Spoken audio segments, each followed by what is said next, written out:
Baankiiwwan biyya Ethiopiyaa keessa jiran dorgommii gara isaanii dhufaa jiru yoo walitti makaman malee yoo walitti dhufan malee keessa ba'uu hin danda'an jedhamaa jira.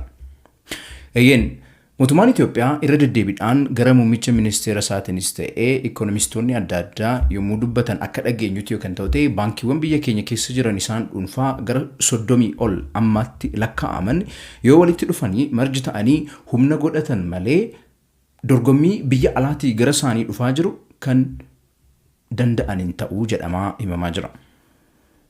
Dhiyeenya kanatti baankiiwwan biyya Keeniyaa, Morocco akkanumas warra Araboota, United Arab Emirates, warra Dubai fi Abu Dhabi biraa jechuudha. Baankiiwwan adda addaa gara biyya Ethiopiyaa dhufanii investmentii keessatti hirmaachuudhaaf akka barbaadan himamaa jira. Isa kana keessa yommuu yaannu baankiiwwan biyya Ethiopiyaa keessa jiran maaliif walitti makamuun isaan barbaachise gaafii jedhu namoonni hedduun hin gaafatu. Deebiin isaa maal ta'a? Har'a viidiyoo kanaan kan waliin kan ilaallu ta'a daawwattoota keenya. Ani Gammee Biraanuti chaanaalii kana keessatti kontentiiwwan faayinaansii waa'ee ikoonomiksii biyya keenyaa hedduu waliin haasofna. Chaanaalii kana haga ammaatti yoo subscribe hin goone subscribe gochuudhaan akka na hordoftan isin affeera. Gaafii keessan comment sectionii keessatti like fi share gochuu immoo hin irraanfatina jedheeni mee maaliif baankiiwwan biyya keenya keessa jiranii walitti makamuun isaan barbaachisa wantoota jedhu haa kaafnu.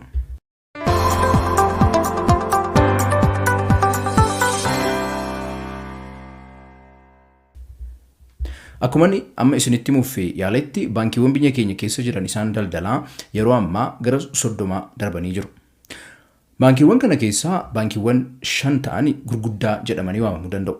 Fakkeenyaaf baankiin Awaash, baankiin Abisiiniyaa, baankiin Daashin, baankiin Hojii Gamtaa Oromiyaa fi baankiin Hibrat baankiiwwan gurguddaa sadarkaa haala jiru sanaan taa'uu danda'anii biyya kana keessatti. Wanti ajaa'iba isinitti ta'u baankiin guddaan biyya kanaa baankiin daldala Ethiopiyaa inni mootummaa jechuudha. Qabeenya baankiiwwan 31 qaban kana keessaa cinaa isaa kophaa isaatti kan qabatee jiru. Baankiiwwan 30 hafan waliigalatti cinaa isaatti kan qabatanii jiran. Sana qofa miti. Baankiiwwan 30 kana keessaa baankiiwwan 5 dhuunfaa gurguddaa jedhee amma dura isinitti hime. Baankii Hojii Gamtaa Oromiyaa, Awaash, Abisiiniyaa, Daashinii fi baankiin Hibrat immoo dhibbantaa 38 ol qabeenya baankiiwwan kun qaban kophaa isaaniitti qabataniiti kan jiran. Kuni maal mul'isa? Baankiiwwan gara 25 ta'an walitti yoo kan dhufan ta'e baankii guddaa biyya kana keessa jiru waliin qabeenyaan wal dorgomuu hin danda'an. Kana qofa miti daawwattoota koo. Wanti baay'ee ajaa'iba isinitti ta'u baankiiwwan biyya keenya keessa jiran baankii daldala Ethiopiyaa isa mootummaa dhiifnee hunda isaanii 30 yoo kan walitti qabnu ta'e qabeenyi isaan qaban maal jechuudha? Baankiiwwan gurguddaa reefu isinitti mishanan sanas walitti dabaltanii baankiiwwan biyya kana keessa jiran baankii daldala Ethiopiyaa qofa keessaa dhiisaati yoo kan walitti finnu ta'e qabeenya isaaniitiin kaapitaala isaaniitiin yoo kan wal dorgomsiisnu ta'e baankiin biyya Keeniyaa keessa jiru tokko inni guddaan Equity Bank jennee waamnu qabeenyaan yookaan kaapitaalaan baay'isee isaan caala. Akkuma hundi keenya beeknu immoo biyya Ethiopiyaa Reformii International Monetary Fund jedhamuun dhaabbata idil addunyaa IMF fi World Bankidhaan hoogganamuun reformii guddaa gaggeessaa jirti. Isa kana keessatti inni tokko immoo hojiilee biyya kana keessa jiran daldaltoota biyya kana keessa jiran hunda isaanii liberalize gochuun isaanirraa eegama. Haaluma kanaan Safaricom biyya keessa galee hojii telecommunicationii biyya Ethiopiyaa keessatti hamma ammaatti dhaabbata mootummaa Ethio Telecomiin hojjechamaa ture. Dhaabbilee dhuunfaatiif laatamuu eegalee kun Safaricom hojii erga eegalee waggoota xinnoo lakkoofsiseera. Haaluma kanaan baankiiwwan biyya alaas gara biyya keessaa akka galan barbaadamu. Kana yommuu godhan baankiiwwan kuni baankiin tokkichi inni Keeniyaa kan akka Equity baankiin kun wanti xiyyeeffachuu qabdan yeroo ammaa kanatti baankichi guddina argamsiisuudhaaf jedhee biyyoota gaanfa Afrikaa jiran hunda isaanii keessatti hojii hojjechaa jira. Keeniyaa keessatti qofa osoo hin ta'in. Democratic Republic of Congo keessa jira baankiin kuni, Tanzania yoo deemtan jira, Uganda yoo deemtan jira, Rwanda yoo deemtan jira, biyyoota gara 7 ol ta'anitti hojjechaa jira. Biyya keenya keessattis representative office qaba. Humni baankiin kun mataa isaatti qabu baankiiwwan keenya 30 hunda isaaniin caala. Kanaafidha natti fakkaata. Mootummaan yookaan immoo muummichi ministeeraa biyya Itoophiyaa yeroo hedduu paarlaamaa irratti irra deddeebi'anii kan dubbatan baankiiwwan biyya keenya keessa jiran suuqiidha. shan ja'a inga'a baankiin kan jedhanii sababni itti dubbataniif inni guddaan humna dhabuu baankota keenyaati. Baankonni keenya humna dhaabbilee daldalaa sirrii ta'an waliin wal dorgomuu hin qaban. Akkuma beektan hamma yeroo dhiyootti biyya Itoophiyaa keessatti namoonni baankii irraa deemanii liqaa fudhatan lakkoofsi isaanii 400,000 waliin caalu. Riippoortiin National Bank of Ethiopian baase kan dhiyoo isa kana hima. Baankiiwwan keenya akkaawuntii namoota miiliyoona hedduudhaaf kan banan ta'us garuu liqii namootaaf liqeessanii hin beekan.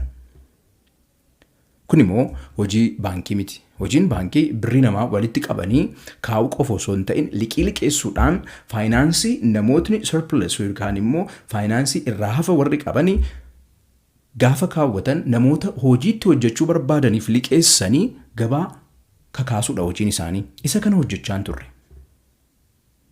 So hojiin kun hojjetamuu qaba. Ikoonomiin tokko akka socho'u, ikoonomiin tokko akka guddatu immoo hojiin kun hojjetamuu qaba. Baankiiwwan biyya keenyaa kana immoo hojjenne.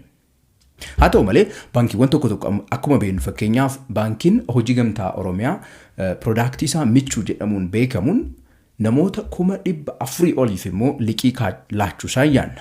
Kuni waggoota lamaan asitti kan hojjetamedha. Wantoonni akkanaa ganaa dhufaa jiru biyya kana keessa. So efficiency'n akkanaa kun akka dhufuuf humna godhachuu qabuudha baankiiwwan biyya keenya keessa jiran. Namoota hojii faayinaansiitiin, namoota tajaajila faayinaansiitiin akka ga'an, iddoo hundatti faayinaansiin namootaaf haala walqixa ta'een akka ga'uu fi humna godhachuun barbaachisaadha. Humna kana godhachuudhaaf humna kaapitaalaa akka godhataniif baankiiwwan amma jiran kuni garuu 30 ta'anii iddoo adda addaatti adda bittinnaanii hojjechuun isaanii dorgomaa isaaniin taasisu.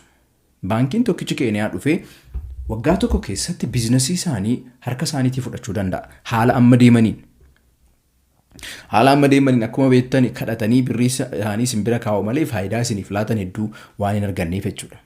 So waa'een baankiiwwan keenya walitti makamuu waa'ee politikaa osoo hin ta'in, waa'ee siyaasaa osoo hin ta'in, waa'ee dorgommiiti. Waa'ee humna godhachuuti. Biyyoota gurguddaa biyyoota akka Awurooppaa fi Ameerikaa keessa yoo kan deemtan ta'e baankiiwwan gurguddaan biyya sana keessa yeroo ammaa jiran baankiiwwan walitti makamuudhaan gara hojiitti galanidha. Baankiiwwan gurguddaan hojiirra turan walitti makaman yookaan immoo baankiin inni guddaan tokko baankii isa biraa yommuu bitu haala kanaan humna godhachaa kan dhufan.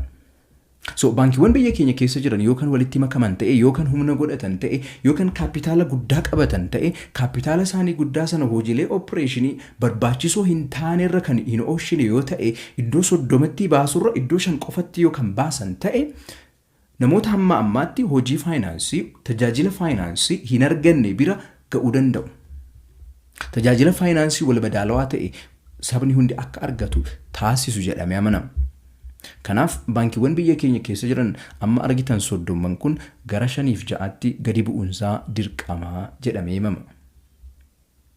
Isin maal isinitti fakkaata? Baankiin inni kam isa kamiin kan walitti makamu isinitti fakkaata biyya keenya keessatti? Rakkoon inni guddaan waa'ee walitti makamuu baankiiwwan yommuu haasofnu rakkoon inni guddaan biyya keenya eenyutu walitti makama gaafii jedhu deebisuudhaaf baay'ee nama dhiba. Baankiiwwan keenya haalli isaan itti bu'uureeffaman, haalli isaan itti dhaabbatanii waan nama rakkisuuf. Hedduun isaanii dinagdee irratti waan hin dhaabbanneef, biizinasii irratti waan hin dhaabbanneef, qoqqooddiin adda addaa isaan keessa waan jiruuf haalli isaan itti walitti dhufanii baankii humna qabu tokko uumanii biizinasii irratti mo'atanii itti mul'atanii baay'ee namoota hedduudhaaf nama dhiba. Garuu mootummaan wantoota adda addaa kaa'uu danda'a. Fakkeenyaaf kaapitaala hojii baankii hojjechuudhaaf barbaachisu baay'ee guddisee ol kaa'uudhaan baankiiwwan yeroo amma gabaa keessa jiran eezar walitti makamuu yookaan immoo hojii dhiisanii keessaa ba'uun dirqama akka itti ta'u taasisuu danda'a. Baankiiwwan keenya kanaaf qophaa'aa jiru moo hin jiranii waliin kan ilaallu yommuu ta'u baankiiwwan biyya Keeniyaa, Morookoo fi United Arab Emirates garuu amma gara biyya keenyaa dhufaa jiru. Balbalas rukutaa jiru. Gaafa isaan biyya kana keessa galan garuu hunda keenyaaf namootni sheerholderoonni baankii yoo kan jiraatan ta'e baankiiwwan keessan dubbisaa jirtu. Maal yaadaa jirtu jettanii gaafachaa jirtu. Baankiin kam baankii waliin kan makamu isinitti fakkaatame? Yaada keessan comment sectionii as jala jiru irratti naaf barreessaa. Viidiyoo kiyyaarraa an kanumaan xumura. Gammee biraanuti. Hamma torbee dhufutti nagaan naa turaa naaf galchaa.